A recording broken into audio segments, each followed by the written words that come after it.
Get the latest Impact podcast right into your inbox each week. Subscribe by entering your email address at impactpodcast.com to make sure you never miss an interview. This edition of the Impact Podcast is brought to you by ERI. ERI has a mission to protect people, the planet, and your privacy, and is the largest fully integrated IT and electronics asset disposition provider and cybersecurity-focused hardware destruction company in the United States, and maybe even the world. For more information on how ERI can help your business properly dispose of outdated electronic hardware devices, please visit eridirect.com. This episode of the Impact Podcast is brought to you by Closed Loop Partners. Closed Loop Partners is a leading circular economy investor in the United States with an extensive network of Fortune 500 corporate investors, family offices, institutional investors, industry experts, and impact partners. Closed Loop's platform spans the arc of capital from venture capital to private equity, bridging gaps and fostering synergies to scale the circular economy. To find Closed Loop Partners, please go to www.closedlooppartners.com.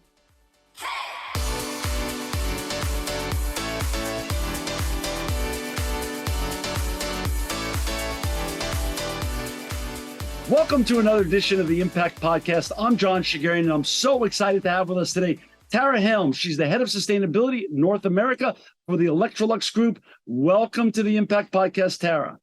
Thank you. I'm very honored. Thanks for having me.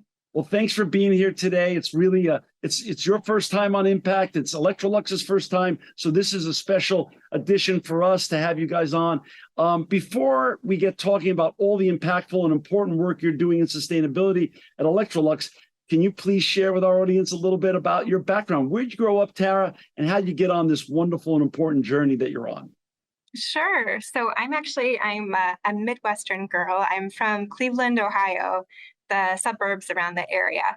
And I can actually remember very distinctively walking down my elementary hallway in second grade. And overnight, the teachers had put up a full display of artwork, and you were essentially walking through an ocean.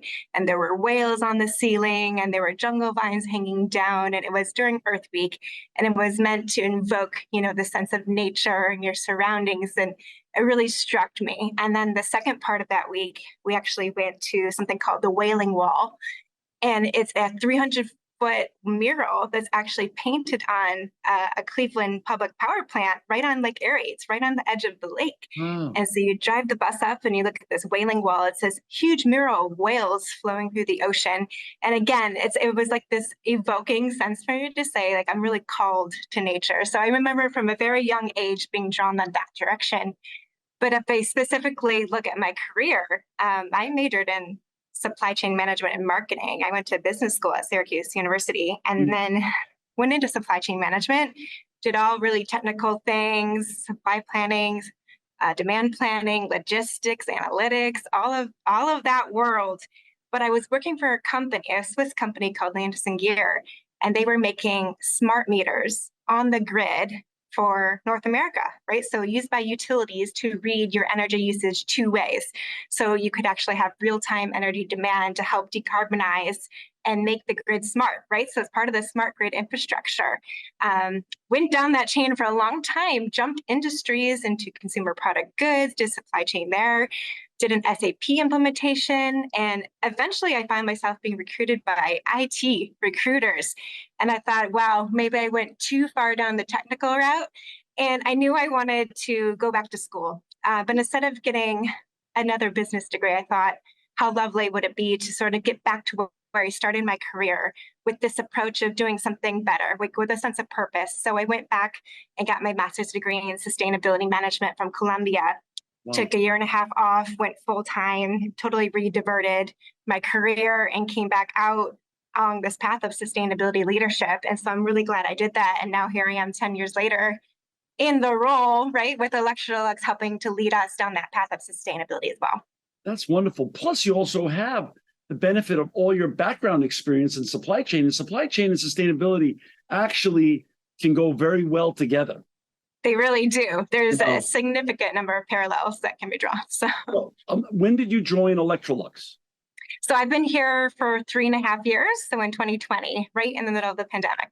Wow. And you joined right in sustainability, or did you have another role first until you took over this role? No, I came right into the role. It was actually a newly created role here for the regional approach to making sure that the regional stakeholders are incorporated and embedded into sustainability within the group.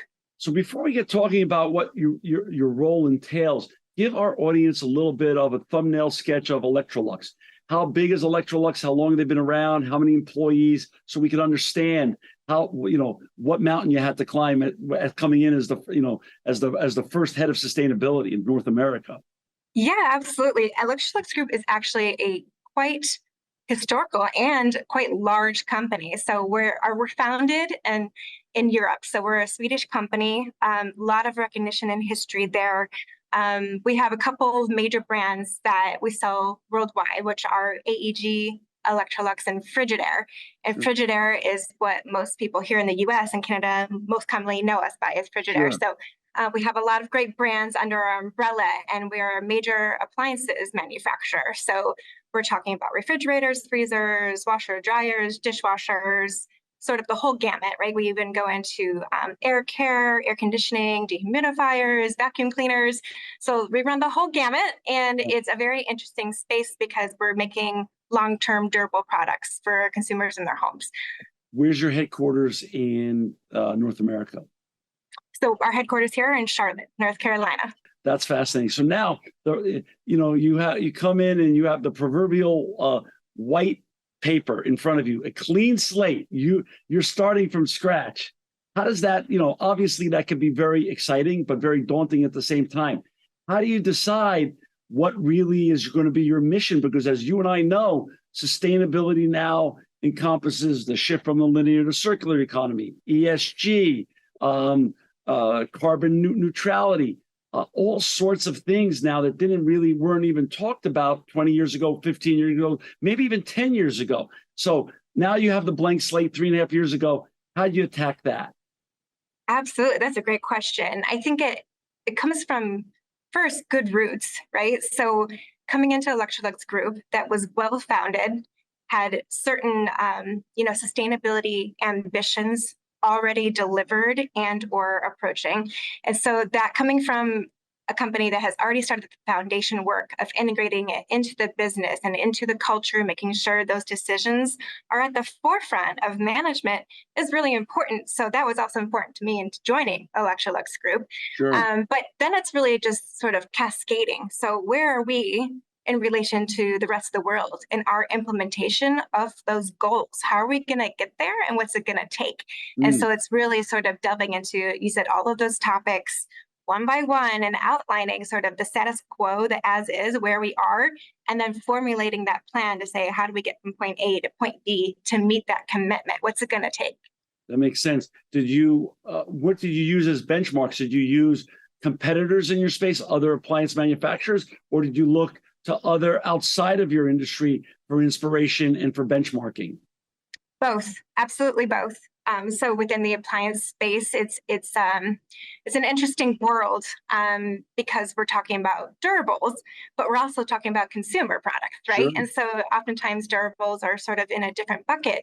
But obviously my background in the CPG space, I was with cosmetics for a very long time, much more fast-paced and quick. Life cycles are shorter, so definitely a lot of benchmarking there. But I have a good network of sustainability practitioners that I'm familiar with, and I lean upon that network to help with questions and benchmarking and answers. So it's a very useful space and a very collaborative space to be in. Share some of the more important goals that you and your team have set out now that you're excited about, that you're moving and making progress in. Absolutely. So I think the one that I celebrate the most is science-based targets. And science-based targets, was our approach even back in 2018 when we were the first 100 companies to sign on to science-based targets and get it approved. We had originally set targets for 2025. And now here in 2022, we've actually already achieved them 3 years early. So we've actually now just set our new science-based target, our science-based target number 2, And this one, of course, is more ambitious and has upped the ante, has reset the baseline, and has now put more aggressive targets for us out into 2030. And so for me, that's not only were we doing it right already to begin with, but to come in and then help us succeed and then re-up the ambition and then go further, right? Push the organization further is really, really something to celebrate and be very extremely proud of. Do you produce annual impact or sustainability report that gets published? Absolutely. Yes. And we've been doing this for quite some time. We actually have a whole series of multiple decades of impact reports to call from even the 90s. And people can find them on your website. Yes. So it's for our listeners and viewers to find Tara and her colleagues. And more importantly, right now, their sustainability report, they can go to www.electroluxgroup.com. That will be also in the show notes. Talk a little bit about consumers' interrelationship with white goods, appliances. I could have a wonderful product that you create for my kitchen or my, or let's just say a washer or dryer, and I could be using it really in an incorrect way, such as washing one pair of sweats, washing 3 glasses in the dishwasher, or some other dumb type of usage.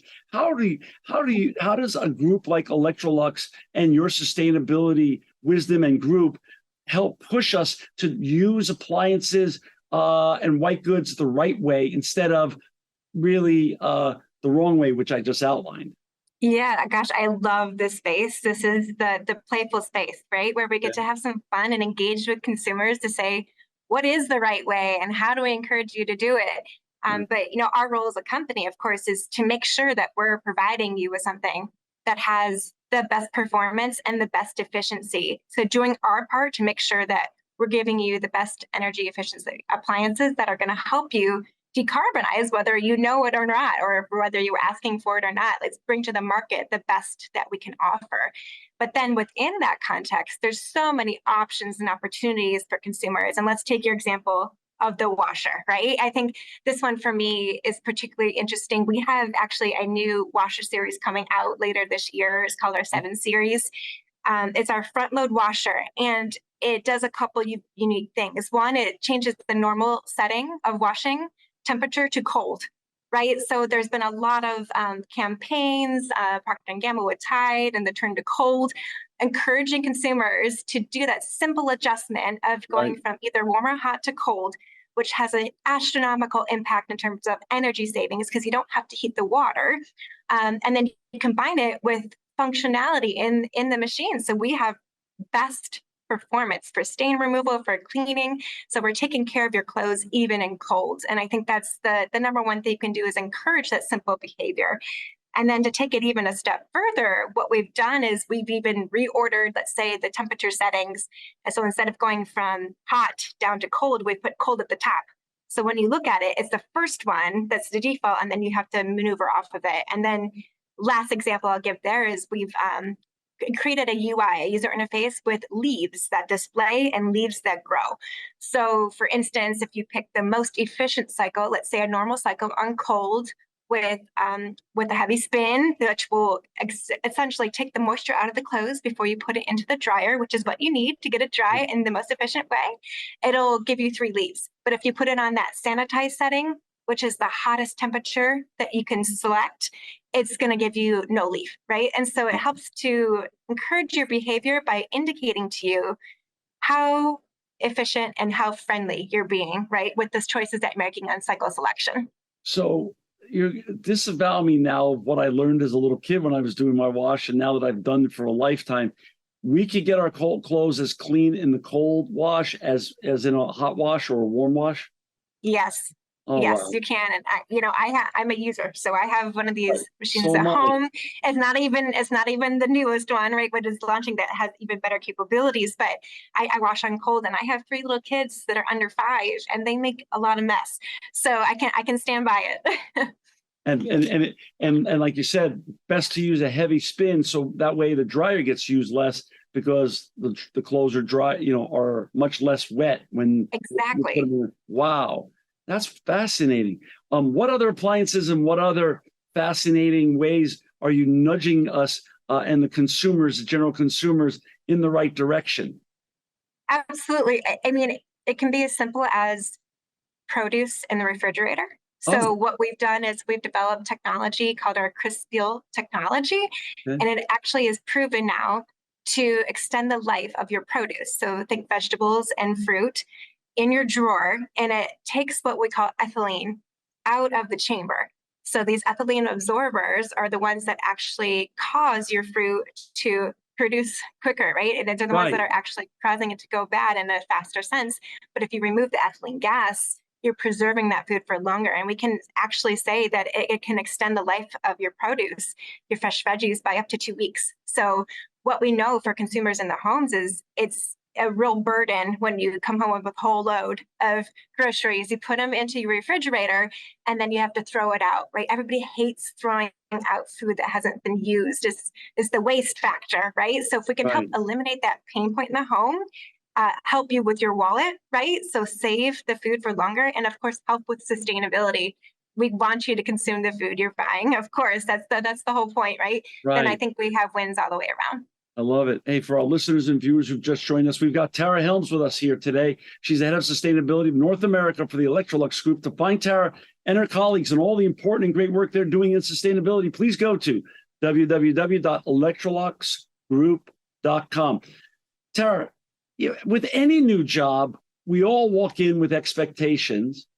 And as time goes on, and now you have 3.5 years underneath your belt, some of our expectations are sustained. Some of them we lose along the way. What surprises came up to you during your last 3.5 years at Electrolux Group, which also coincide for me with maybe the most breathtaking time in sustainability in terms of level of change, commitment to change, not only here in North America, but around the world. So it seems as though your timing was perfect to become the lead of sustainability at a very large and legacy brand like Electrolux Group, but also the world was changing perfectly, almost in sync, and really the wind at your back. So talk a little bit about what you expected, what happened, and where are you now in this journey?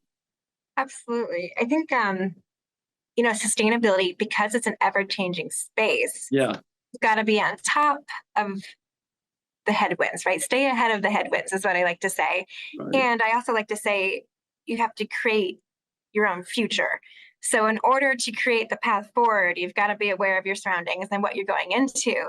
And what we know is, you're right, that the pace of it all has expanded at such an enormous way that it's hard to grasp it all. But it's so necessary and required. So although I did expect the regulatory side to catch up at some point, the amount of detail and complexity that is bringing to an organization, a large organization with manufacturing, is really, really tough to grapple with. But we do have to use our networks, right? So we have our approach here is a network of sustainability practitioners within the group that are sort of spread out between all functional areas. And we need that support in every way, so that you have someone specialized in certain areas like life cycle analysis. You have others specialized in what it's going to take to decarbonize in operations, specifically within our facilities footprint. And so we have this network of professionals that are all working towards the same, sort of with an overarching view to say, okay, what's material, right? What do we need to address with the appropriate stakeholders and why? And so that, the regulatory side is just going to become the way of business, right? It's just a new way of operating. So can we provide ahead of that? And luckily, we've been so ahead of so many of these things that we've really positioned ourselves to not only be compliant, but to use these things to help encourage what we're talking about. The most important thing, consumer behavior, use in the home. That's where 85% of the impact of appliances come from, is use in the home over the 10-year lifespan of the product. So that's the most important side, is like, how do we emerge on this side to touch the consumer and the way they're operating with the goods, versus staying compliant or simply just navigating the regulatory framework. Makes a lot of sense. The regulatory framework, from what I've learned over the years, and because I get to do this show and interview all sorts of cool people like you that are doing this important work, is a little bit of a patchwork quilt. It becomes challenging for someone like you who's managing this legacy, amazing brand here in North America, but the rules are different in the U.S. Compared to what we're told they're going to be in in the U.S. and around the world. They're just different. They're not harmonized. Is that eventually going to shake out and get? Do you feel when you talk to your colleagues and counterparts around the world that that's going to get some form of harmonization in the years to come? I really hope so. I think that's all honestly what we would. None of us want something different to have to comply to, and different, even down to the state level or the municipal level here locally. But I do feel like there's been certain levels of consistency that we endorse, right? And so, for instance, because we are a large European-based group organization, of course, CSRD is paramount for us and addressing CSRD, but it cascades down here to the US in so many ways with SEC in California and the other frameworks that are being driven up. And so the hope there is, right, is that we've put enough effort into the ones that are the most robust, that are the most resource intensive, that we can capitalize on that and make sure it drives what we need at a local level as well. But you're right, it's all going to come to an head. And so what we can do as a community, right, of sustainability professionals is sort of endorse, right, that alignment, that harmonization of what is needed to sort of make us all operate on the same playing field. Tara, every leader knows that as we drive to work or walk to work or just go to our desk every day, if it's in our house, we have to deal with a whole myriad of issues on a regular basis. Some fires that are burning, some winds that we're getting. But at some point, leaders say to themselves, everything's going to be okay, but I can't forget this one thing. This one thing is the most important thing that I make sure that we get done on an annual basis, that we achieve this. What's the most important thing when it comes to being the head of sustainability in North America for a large and very important group like the Electrolux group? What is like your most important thing that now that in terms of your journey in sustainability and as a leader in this sector, what is your most important thing at Electrolux Group to always keep getting done? Yeah, that's great. A wonderful question. And I have to go back to this use phase. And it's tied back to data. And so oftentimes a lot of what we're trying to do is bring something that was invisible to the forefront. Right. And so how do you quantify that and make sure that every employee knows that they can contribute to a more positive impact by the products that we're choosing to develop, that we're taking to market, that are used in the home? And so it's bringing to surface that types of data and then creating those relevant metrics. And of course it's an old message, but what gets measured gets done. And so then of course we have other frameworks that we use as tools, like a green bond financing framework, which we would then use to help finance some of our endeavors needed in order to be successful on those KPIs that we measure. And so it's how do you instill that? And that's a full-on culture shift. And so we have to incentivize those. We have to make sure people understand those. They have to have visibility to those. And we, of course, have to have it visible and present within the organization.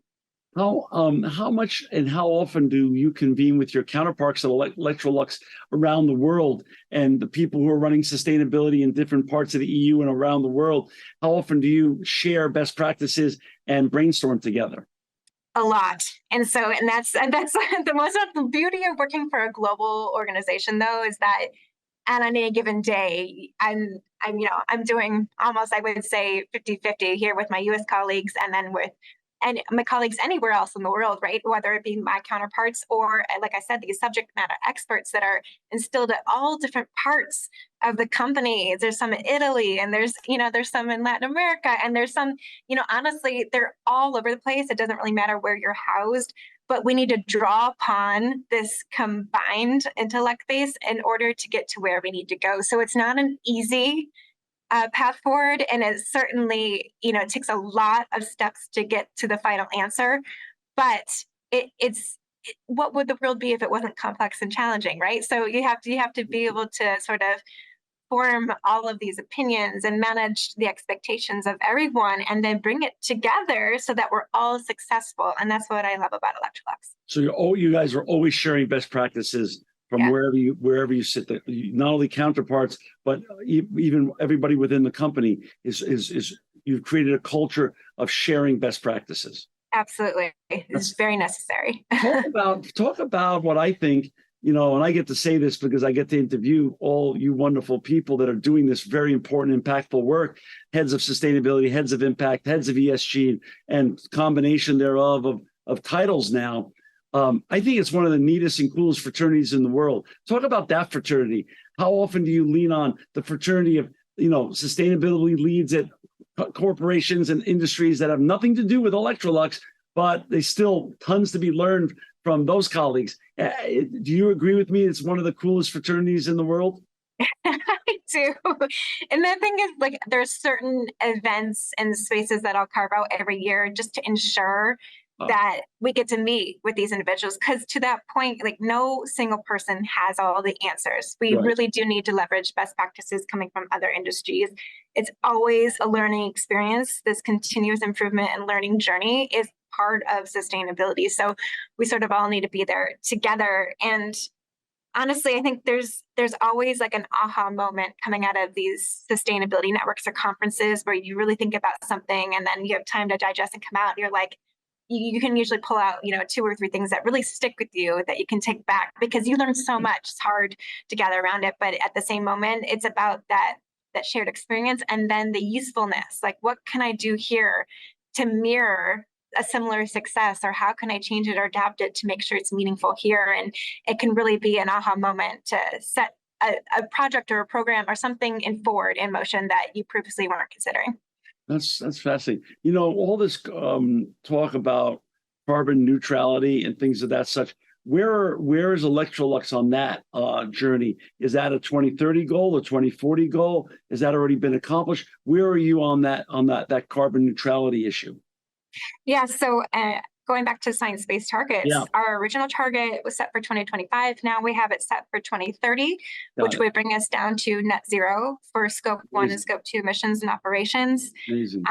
What we know is based upon all of our existing work, if we went back to our original baseline, we would already be considered 97% decarbonized by 2030. So we have a little bit to go, and that's the really hard part, right? The stuff that we've been addressing consistently over and over again. Every year we have plans and roadmaps in place to get us to where we need to go. That last 3% is the really difficult part, but we already have, right, the full outline of what needs to happen, why, when, where, and when we need to pull the trigger on it to make it happen. So I think having that level of detail, preparedness, and planning for a climate target is incredible. It's just incredible to see it outlined on a sheet of paper to say, we already know where we have to go and this is how we're going to get there, right? And I can't say that about a lot of organizations, that they have that level of granularity already identified with roadmaps in place to get there to that percentage point. Tara, you have 3 little kids. You're relatively a young mom, and you have a very important position. If we turn on the news every day, it's so negative on a regular basis. There's really very little positivity that comes out of any what is called mainstream news anymore. How do you remain hopeful in a world full of ongoing chatter, both social and classic, media? And what makes you hopeful? Because there's no way you could do your job as effectively as you're doing it without being a hopeful human being and also being a mom to 3 children who you want to leave a better world and a better place to. So explain, where do you find hope today and who inspires you and what inspires you? Yeah, my little kids, obviously, they're so little that Yeah, they don't really know and can't see the context of what's happening around them, but they do take cues. And sure. it's very interesting because we just recently took a trip to the zoo. And at the zoo, and this is in Columbia, South Carolina, every animal exhibit has a sign that talks about something that is impacting the world and what you can do at home to eliminate it. And my husband is laughing, but we're going around side by side, and my kids can't read yet; they're in kindergarten, and so they're saying, "Mommy, what's this say?" And we're reading them, and of course, and it gives you an example of what you could be doing at home to mirror it. And then at the very end, I read the last one and I was like, can you guys believe it that we're doing every single one of these signs at home already? And they were like, no, we didn't know this. We're going to do this. And my husband's like, well, I know it. And yes, I believe it. So, I mean, it's just funny because, they don't realize that even in Right. their daily home life, they just know it to be true. And that's what I can only hope, is that the next generation sort of sets with a different precedent, and that they're Great point. composting at home, and they're taking steps Right. to reduce waste, and hopefully look at the world in a different way, because we have the ability to set that up for them. And so it becomes just their second nature, rather than something that we have to influence, right? That influence parameter and the complexity and partisan, and that's the hard part. But if we start from a new baseline, I feel like we have the ability to really scale and scope what those future generations can bring to the table. Great point. And I think you're absolutely right. I think you got it right, because as you know, I'm in my 60s now, and that was never taught. That was never part of our generation. And probably not a lot of your generation either, actually, frankly speaking. But for your kids, they're starting. They're fresh. They're fresh canvas, Yeah, and it's great. Good on you, Mom. That's great news. Go back to Electrolux. Let's. What you've been there 3.5 years. What gets you out of bed in the morning now? What projects and initiatives are like the most exciting that really get you jazzed right now about what's coming in 24, 25, 26? Let's just take the next 3 years. Next 3 years, obviously, the space and circularity is super exciting. Yeah. And again, we have teams here, especially through our R&D teams, that are working every day to increase our use of recycled content in our products. We are looking at that more and more and more. And the more we get ingrained with this way of working, the more you see the people in the business spurring their own ideas and bringing them forward. And so that part is exciting for me, because there's so much open space there. There's so much that we can do there, and there's just so much value opportunities on the table to bring into play. So that is the new horizon, right? The circularity space. Let's go into that. Let's go into that. Let's take a break there and go into that. 20 years ago, Tara, there was no design for sustainability leadership, right? At OEMs didn't have design. Now that's part of it. So do you have quiet goals inside that you're starting to make in terms of how much you're going to make your new equipment in 2030 or 2027 out of recycled materials and things like that? Cool. Exactly. Yes, we're looking at it at multiple angles. So of course, we're looking at plastics, as most companies are, right? And that's been our primary focus to date, to say, how do we increase the recycled content in the plastics that we use? But as a white goods company, we also use a lot of steel, right? So they're heavy products made of a lot of steel. And what we know now, right, is that our approach is really to help decarbonize the steel base that we source from, right? So instead of just saying we need to increase the recycled content, we actually need to help encourage the steel base to decarbonize themselves, right? So the process of the steel, and of course, the different types of steel that you can source. And one obviously has more recycled content than the other. And right, so by making selective decisions, and again, by bringing that data forward, right? It's that data point, how to make sure that becomes visible to the business who's making the decisions about where to buy the steel. So how can we do that to reduce the carbon footprint overall of what we're sourcing in? And so every year, we're trying to incrementally expand the scope of what we've been doing, what we're looking at. Of course, that goes hand in hand with LCAs and footprinting. So expanding the scope of that and getting more and more products per region under the spotlight, so that we can see the differences and the influences, of course, on each grid, and how that decarbonization schedule impacts what we're doing, right? Because as users of energy, right, that grid decarbonization is a powerful external force on our efficiency and how our goods operate in the homes. So it's all part of a whole system, right? Which is that systems thinking concept. So shifting from the linear to circular economy is something that gets you really excited at this point. Absolutely, yes. Awesome.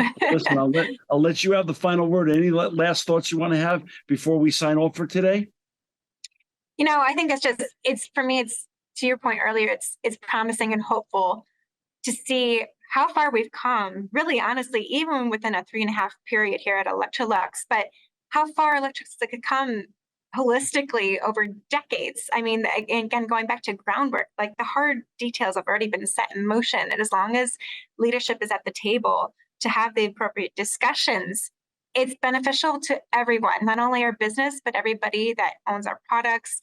Of course, we want to ensure that you have the best experience possible with an appliance in your home. And so it comes full circle, right? And then we want to be there top of mind when it is time to replace or repair your appliance and bring it back into their circle. So I think for us, approaching that consumer is super key, and it's going to be the driver in the end for us being able to crack the code on some of these sustainability practices that we can't just do as a company, but we need the help of the rest of the population to get to. But yeah, it's super excited. It's super good space. And the message for the day is we all have to wash our clothes in cold water now. Wash and cold, yes. and spin them. Yes. Oh, I love them. Tara, listen, you're amazing, and I'm so thankful you came on today. You're always welcome back on the Impact Podcast, because as you and I know, sustainability is a journey. There's no finish line. For our listeners and viewers, to find Tara and all of her colleagues and all the important work they're doing in sustainability at Electrolux, please go to www.electroluxgroup.com. Tara Helms, thanks for all the great work you're doing. Thanks for the time you spent with us today. And thank you, most importantly, for making the world a better place. Of course. Thank you, John. It's a pleasure. This edition of the Impact Podcast is brought to you by Engage. Engage is a digital booking platform revolutionizing the talent booking industry. With thousands of athletes, celebrities, entrepreneurs, and business leaders, Engage is the go-to spot for booking talent, for speeches, custom experiences, live streams, and much more. For more information on Engage or to book talent today, visit letsengage.com. This edition of the Impact Podcast is brought to you by ERI. ERI has a mission to protect people, the planet, and your privacy, and is the largest fully integrated IT and electronics asset disposition provider and cybersecurity-focused hardware destruction company in the United States, and maybe even the world. For more information on how ERI can help your business properly dispose of outdated electronic hardware devices, please visit eridirect.com.